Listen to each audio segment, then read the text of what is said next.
ہمیں چاہیے کہ ہمیں رمضان کے موقع سے اپنے زیادہ سے زیادہ وقت صرف اور صرف عبادت میں لگائیں. اب میں آپ کو رمضان المبارک کی فضیلت سے آگاہ کرنے کی کوشش کرتی ہوں. اس میں کچھ پوائنٹس ہیں جو میں آپ کو ایک ایک کر کے بتانا چاہتی ہوں.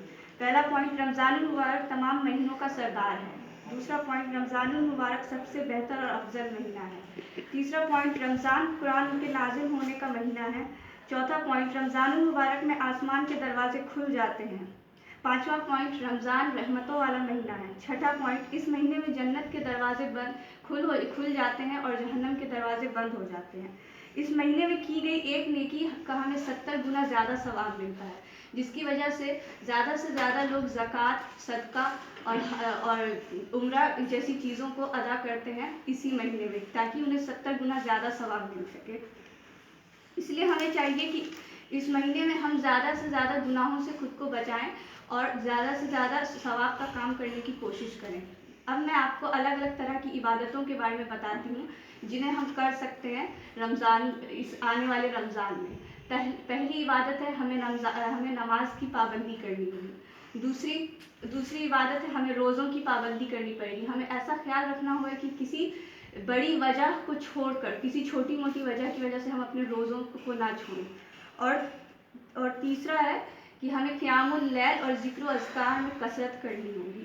اور چوتھا ہے کہ ہمیں خود کو الگ الگ طرح کے گناہوں سے بچانا ہوگا، چاہے وہ کتنے ہی چھوٹے گناہ کیوں نہ ہوں. اور پانچواں پوائنٹ ہے کہ ہمیں آخر عشرے میں اعتکاف کی تیاری کرنی پڑے گی. اور پانچواں پوائنٹ ہے کہ ہمیں لڑکوں کے لیے تراویح کی پابندی کرنی ضروری ہے، اور لڑکیوں کے لیے جو 10 رکعت اکثر لڑکیاں گھر میں پڑھتی ہیں وہ انہیں اسے فالو کرنا چاہیے، تاکہ وہ زیادہ سے زیادہ ثواب کما سکیں اور لڑکوں سے پیچھے نہ رہے ثواب کمانے میں. اور رمضان میں ہر نیکی کا ثواب 70 گنا زیادہ ملتا ہے، جیسے کہ میں نے آپ کو بتا ہی دیا.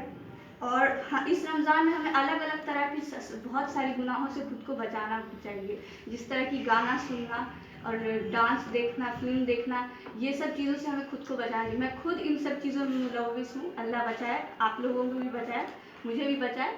لیکن میں اس لیے کہنا چاہتی ہوں کیونکہ آج کل ہر کسی کے ہاتھ میں موبائل ہے، اور موبائل میں آپ کو یہ سب چیزیں 2 سیکنڈ میں مل جاتی ہیں. اسی لیے اپنے آپ کو ہمیں اس رمضان ان سب چیزوں سے بچا کے رکھنا چاہیے.